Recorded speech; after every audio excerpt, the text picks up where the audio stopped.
ॐ अस्तु मा सद्गमया तमसो मा ज्योतिर्गमया मृत्योर्मा अमृतं गमया। ॐ शांति शांति शांति। उपनिषद का ये श्लोक हम बचपन से सुनते आए हैं, सुनते सुनते बड़े हुए हैं। सिर्फ एक श्लोक हम लोगों को हमारी जर्नी को पुश कर सकता है, हमें मुक्ति के मार्ग पे ला सकता है, अगर हम सिर्फ 3 लाइनों को समझने की कोशिश करें। पहली लाइन, हे माँ हमें असत्य से सत्य की ओर ले चलो, अंधकार से प्रकाश की ओर ले चलो और मृत्यु से अमरता की ओर ले चलो। हो सकता है कि पहली 2 लाइनों पे तो आपने कभी गौर किया हो, लेकिन तीसरी लाइन कम से कम मेरे लिए बहुत कठिन थी जब भी ये श्लोक का अर्थ समझने की कोशिश करता था कि अमरता की ओर ले चलने की प्रार्थना क्यों की जा रही है, असंभव प्रार्थना क्यों की जा रही है, जब इस धरती पे सभी लोग पैदा होते हैं और समय के साथ मरते हैं। लाइफ और डेथ की साइकिल कैसे कंटिन्यू करती है, चाहे वो पौधे हो, जीव हो या मनुष्य हो। तो ये अमरता की बात की मांग करना गलत है, ऐसा मैं सोचता था। लेकिन जब इस श्लोक का मतलब समझ में आता है तो समझ में आता है कि यस, इट इज पॉसिबल। सो असत्य से सत्य की ओर ले चलो। क्या चीज सत्य है? क्या हमारी ये बॉडी झूठ है? क्या हमारा परिवार झूठ है? देश, हमारे संस्कार, हमारे शास्त्र, ये झूठ है या ये सच है? एक तरफ माया कहा जाता है, लेकिन जो हम रियलिटी परसीव करते हैं अपनी डे टू डे लाइफ में, उसके साथ फिजिकल, मेंटल, इमोशनल सफरिंग, क्या ये सच है या झूठ है? पहली लाइन ही बहुत बड़ा संदेश देती है कि ये माया है, ये सच लगती है लेकिन सच नहीं है। जैसे सपना है, सपने में हम जो कुछ परसीव करते हैं, एक्सपीरियंस करते हैं, वो सच लगता है लेकिन सच नहीं है। सेम वे ये जो हम एक्सपीरियंस कर रहे हैं डे टू डे लाइफ, ये सच लगती है। जब ये सच लगती है तो इसमें फिजिकल, मेंटल, इमोशनल सफरिंग को हम एक्सपीरियंस करते हैं। उस एक्सपीरियंस को हम कई बार दुखी होते हैं, खुश होते हैं, लेकिन इन दोनों के बियॉन्ड की जो डायमेंशन है वही सच है। इसको सिमुलेशन के रूप में समझा जा सकता है, वीडियो गेम के अंदर हम एक अवतार हैं, या ये एक सपना है, ये माया है। यही माया बंधन का कारण है। जब तक ये माया का बंधन रहता है, हम असच, जो झूठ है, उसको सच मानते हैं, एक्सपीरियंस करते हैं, परसीव करते हैं, और इसको जानना इसकी मुक्ति का फर्स्ट स्टेप है कि हम जिसमें जी रहे हैं ये सिमुलेशन सच नहीं है, किसी भी तरह की मान्यताएं हो। इन मान्यताओं से मुक्ति संभव है, और जिन लोगों ने भी मुक्ति पाई उन लोगों ने ये बताया कि मुक्ति संभव है, और संभव तभी होगी जब आप ये जानेंगे कि ये झूठ है। जब झूठ है तो इसकी बाहर निकलने की इच्छा पैदा होगी। जब तक ये सपना है, इस सपने से बाहर निकलने की इच्छा ही नहीं है, तो कैसे होगा? ब्रह्मांड के काल चक्र के इस दौर में हम गुजर रहे हैं, जहां पर ये जो सपना है, ये ल्यूसिड ड्रीमिंग की तरह हमें पता लगना शुरू हो गया है कि ये जो जीवन है ये सपने के समान है। लेकिन अगर हम जागेंगे तो ये रियलिटी खत्म होके असली रियलिटी प्रकट होगी, झूठ खत्म हो जाएगा, सत्य प्रकट हो जाएगा। तो फर्स्ट लाइन। सेकंड, माँ अंधकार से प्रकाश की ओर ले चलो। अंधकार क्या है, प्रकाश क्या है? इग्नोरेंस अंधकार है, प्रकाश लाइट है। जब भी ये प्रकाश प्रकट होता है तो साफ दिखाई देता है। इसी अंधकार के कारण हमें झूठ नहीं दिखाई दे रहा, नहीं तो दिखाई दे जाना चाहिए। जो चीज नहीं दिखाई दे रही उसको जिसने ढका हुआ है, जिस दीवार ने, जिस पर्दे ने, वो उसकी वजह से प्रकाश नहीं आ रहा, वो अंधकार है। ये पर्दा भी हमने ही बनाया है जिसकी वजह से प्रकाश नहीं आ रहा।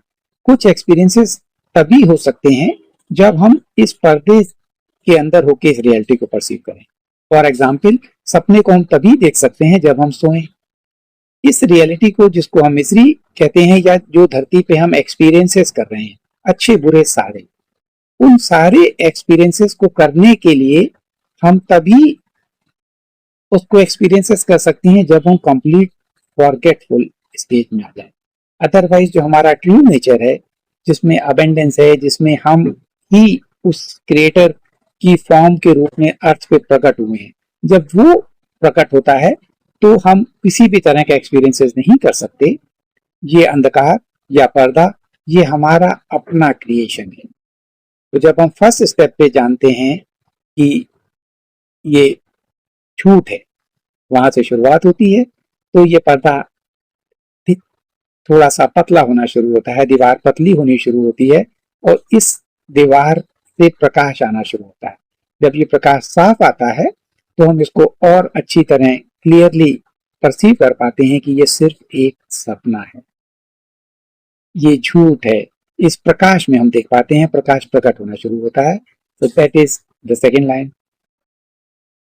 थर्ड लाइन इसकी बहुत इंपॉर्टेंट है कि हमें अमृता की ओर ले चलो। जो टेम्परेरी जीवन है, इस टेम्परेरी जीवन में लाइफ और डेथ की अनलिमिटेड साइकिल्स, इन साइकिल्स में ही मरना है और ये मनुष्य के जीवन को बहुत बुरी तरह प्रभावित करता है। बहुत गहरे में इसका भाव है, बिछड़ने का, अपने प्रियजनों से बिछड़ने का, उनसे बिछड़ने का डर, दुख, इस मैट्रिक्स के नियमों को बहुत स्ट्रॉन्ग रखता है।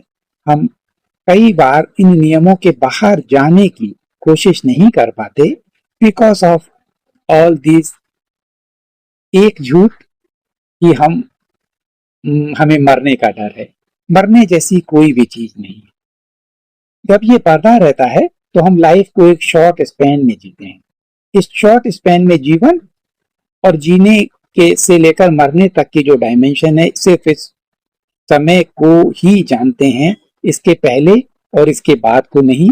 इसलिए हम जब जीवन को छोड़ते हैं तो हमें मरने का डर लगता है या अपने प्रियजनों से बिछड़ने का डर लगता है। वेयर एज जैसे ही इस फिजिकल बॉडी में, जिसको हम मृत्यु कहते हैं, उस जो ये एक्सपीरियंस कर रही है आत्मा, वो कभी भी नहीं मरती, वो इमीडिएटली दूसरी डायमेंशन में शिफ्ट होके सेम एक्सपीरियंसेस करना शुरू कर रही है, रेदर कंटिन्यूअल एक्सपीरियंसेस कर रही है। इसको आसानी से समझने का एक और तरीका है, अपनी डे टू डे लाइफ में आप देखें, दिन में आपकी जो कॉन्शियसनेस है ये जागृत अवस्था है, इसके बाद सोने की जो कॉन्शियसनेस है वो उसमें सब कुछ खत्म हो जाता है। आपका जो दिन भर का जो भी एक्टिविटीज थी या जो आपका जगत था वो डिसअपियर हो गया, आप सोने में चले गए, एक नया संसार प्रकट हो गया, सपनों का संसार, नई रियलिटी, अच्छी या खराब, दुख भरी, एक्साइटिंग, रोमांचिक, पहाड़ों पे, अंतरिक्ष में, कहीं पे भी आप जा सकते हैं इस रियलिटी में। और जब ये रियलिटी के बियॉन्ड एक है डीप स्लीप, जब ये संसार भी खत्म हो जाता है, तीनों में से कोई भी संसार नहीं बचता, जागृत भी नहीं, सपने का भी नहीं और कुछ भी नहीं बचता, that is third stage. Same way जो जीवन है, ये जीवन लगातार कंटिन्यू एक्सपीरियंसेस करता है। जीवन, यहाँ पे जीवन का खत्म होना, immediately without any break second reality प्रकट हो जाती है और उस सेकंड रियलिटी के बाद वहां पे वो रियलिटी खत्म होती है, हम फिर यहाँ पे आ जाते हैं। ये इस साइकिल को बनाता है, लाइफ और डेथ की साइकिल को। जब कोई इस साइकिल को समझ जाता है, असत्य को समझ जाता है और प्रकाश को देख लेता है, तो वो जानता है कि उसका मृत्यु का डर हमेशा के लिए खत्म हो जाता है। जब ये डर खत्म होता है तो उसके लिए अमरता प्रकट होती है। अमरता तो हमेशा से ही थी, सिर्फ उसकी इग्नोरेंस के मारे वो अमरता को नहीं जान पाया था। इसकी वजह से ये सारे डर उसने पैदा किए थे अपनी इमेजिनेशन के मारे। एक सपना खत्म होता है, नेक्स्ट डे जो सपना, दूसरा सपना होता है, इन दोनों के बीच में एक दिन है जिसमें कॉन्शियसनेस डिफरेंट है। सेम वे हम लगातार सपने सपने सपने सपने देखते जा रहे हैं। जब मरने का डर खत्म हो जाता है तो कॉन्शियसनेस बहुत तेजी से जंप करती है। ह्यूमन कॉन्शियसनेस में जो उसको बांधे रखते हैं, उसमें शर्म, अपराध बोध और डर। और डरने में सबसे बड़ा डर मृत्यु का डर है। और इसके अलावा और भी कई डर हैं कि हमें कुछ कमी ना हो जाए। अगर हम डर से उबर जाएं तो हम जंप कर सकते हैं। तो दोनों तरह के डर, फॉर एग्जाम्पल हमें डर की वजह से अनसिक्योरिटी होती है, हम सेव करते हैं भविष्य के लिए। अगर आप ध्यान से देखो तो इस पूरे ब्रह्मांड में जो भी जीवन है, पेड़ पौधों को अगर जीवन मानते हैं वो कुछ संग्रह नहीं करते, जीव जंतुओं को जीवन मानते हैं वो कोई संग्रह नहीं करते। सिर्फ एग्जाम्पल ये है कि हमें ये मानना कि हम मनुष्य हैं, हम इंटेलिजेंट हैं और डेवलप्ड हैं, ये हमें मुक्त नहीं कर पाता। जो संग्रह नहीं करते, पेड़ पौधे या जीव जंतु, उनकी केयर कौन करता है? क्या उनके पास किसी चीज की कमी होती है? क्या बुढ़ापे में उनको खाना नहीं मिलता? जिस तरह की लाइफ स्टाइल वो जीते हैं जीवन भर, उस तरह की लाइफ स्टाइल अपर्यंत रहती है, अनंत तक।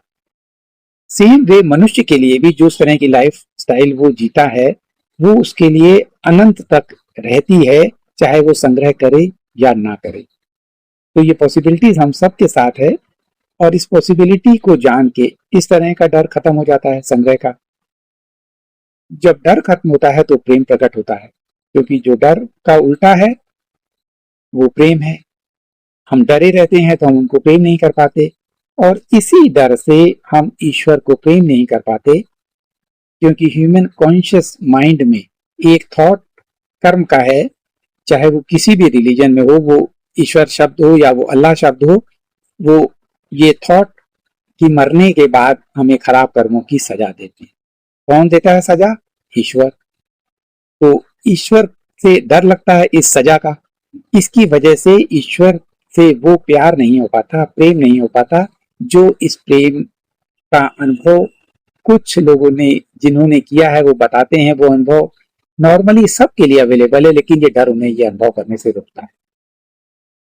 इसी तो संग्रह के डर, ईश्वर के डर और मरने का डर, जब ये तीनों डर खत्म हो जाते हैं तो कॉन्शियसनेस एक एक्सट्रीमली जंप लेती है। उस कॉन्शियसनेस में आप अपनी रियलिटी को जान पाते हैं कि आप ही क्रिएटर हैं। क्रिएटर एक था, वो अनेक में विभक्त हो गया और आप उसी की फॉर्म है। अब आप अपनी रियलिटी को किसी भी तरह बदल सकते हैं। जैसे ल्यूसिड ड्रीमिंग करने वाले अपने सपने में कभी भी नहीं डरते, वो अपने सपने को हमेशा बदल सकते हैं। उनके लिए सपना एक एक्सपीरियंस है और ऑलवेज प्लेजेंट एक्सपीरियंसेस है, अबेंडेंस है, वो जो भी चाहे क्रिएट कर सकते हैं। लेकिन अर्थ पे जो हमारा जीवन है वो इस अज्ञानता और इस अंधकार के मारे इस सपने को अनकॉन्शियसली दूसरों के हाथों में छोड़ देता है। अपनी सफरिंग मिजरी को दूसरों का कारण वो दूसरे लोगों को समझता है, and finally physically, mentally, emotionally suffer करता है। तो ये इतना महत्वपूर्ण मंत्र है। 3 सिंपल लाइनें हमारे जीवन को इस तरह क्वांटम जंप दे सकती हैं हमारी चेतना में, और इस समय में जिसमें ह्यूमन कॉन्शियसनेस वैसे ही बहुत फास्ट ग्रो कर रही है, एक्सपेंड हो रही है। बहुत आसान है इस अंडरस्टैंडिंग को, इसको अंडरस्टैंड करना। इट इज मोरओवर, जो ज्ञान है वो सारा हमारे अंदर है। एक ज्ञान को भी हमें बाहर ढूंढने की जो आदत है वो इस मैट्रिक्स को बहुत लंबे समय तक कंटिन्यू रखती है, क्योंकि हमारी आदत है सॉल्यूशन को बाहर ढूंढने की। तो ये जो सॉल्यूशन है ये हमारे अंदर है, ज्ञान हमारे अंदर है, प्रकाश हमारे अंदर है। इसीलिए दोनों को कहते हैं ज्ञान और प्रकाश हमारे अंदर ही है। सिर्फ उसको प्रकट होने के लिए जो माया का पर्दा है, ये पर्दा हमें हटाना है। ये पर्दा हम हटाने का मौका, पॉसिबिलिटीज इस समय से अच्छी कभी नहीं होगी, जिसमें कॉस्मिक एनर्जीज अर्थ पे इस तरह सेंट्रल सन से आ रही हैं। वो प्रकाश खुद हमें इस नए लेवल पे जगा रहा है। अगर हम इस घटना का हिस्सा बनना चाहते हैं तो जो हिस्सा इस मैट्रिक्स को कंटिन्यू करता था, उस हिस्से से अगर हमारा लगाव रहेगा तो वो हिस्सा कंटिन्यू करेगा। थर्ड डायमेंशन की रियलिटी सेपरेशन बेस्ड है।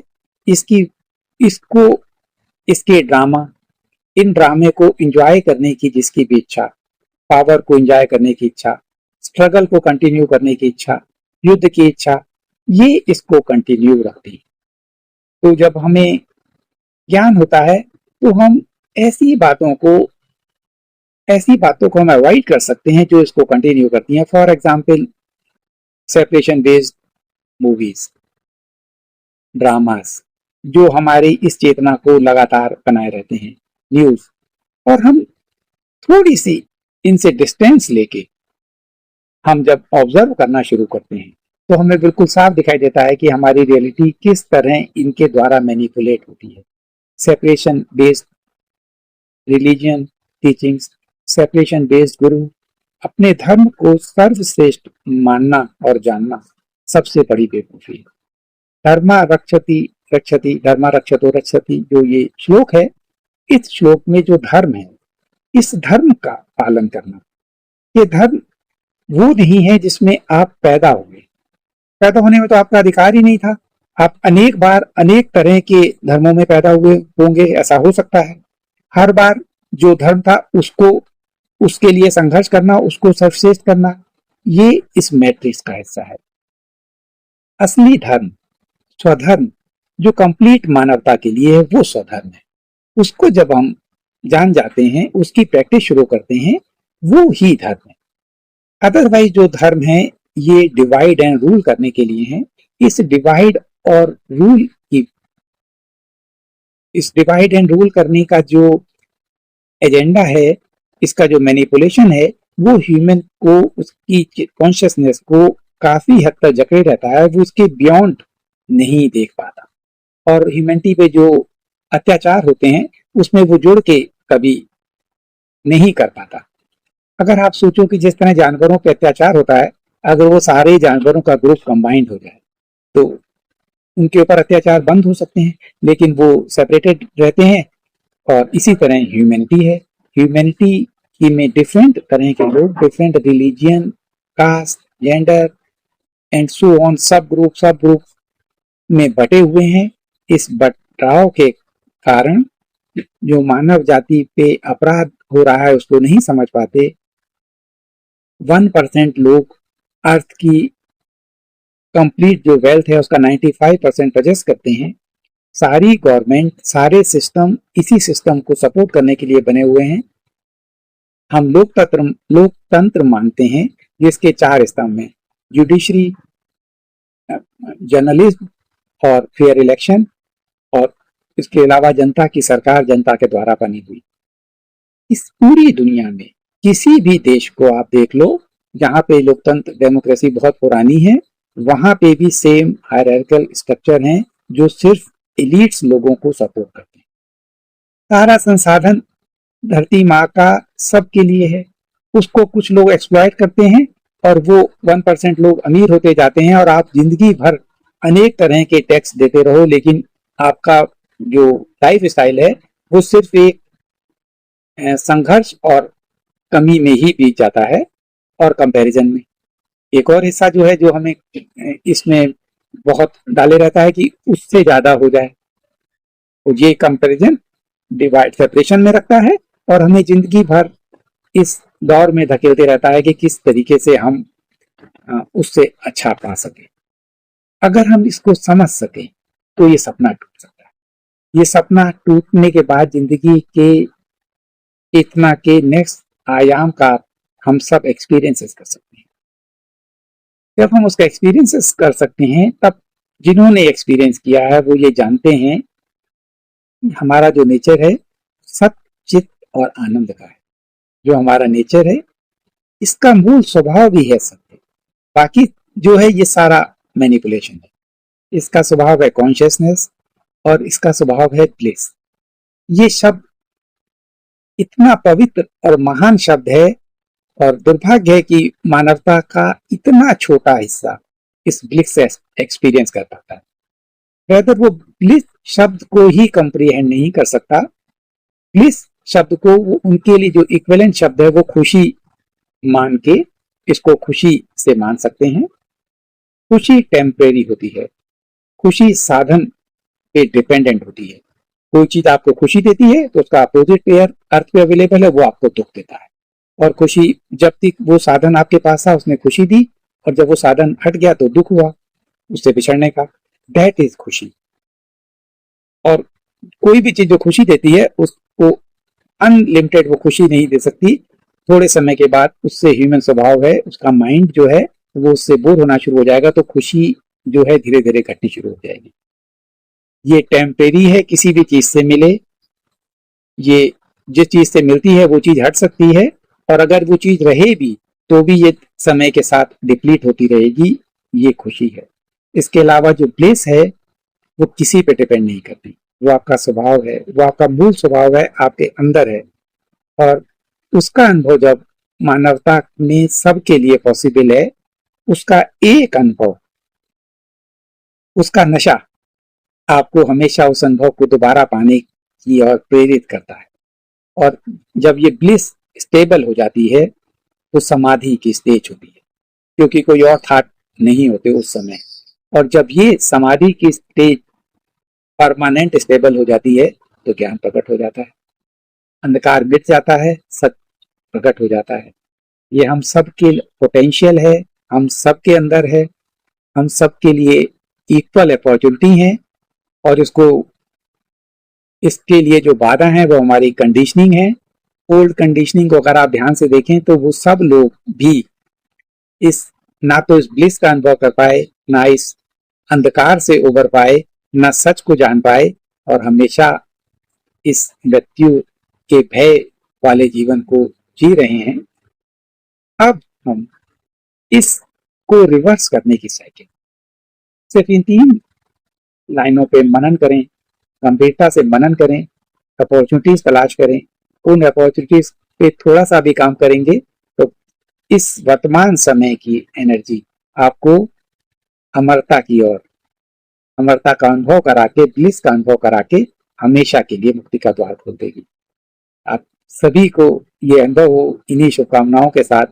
Thank you very much.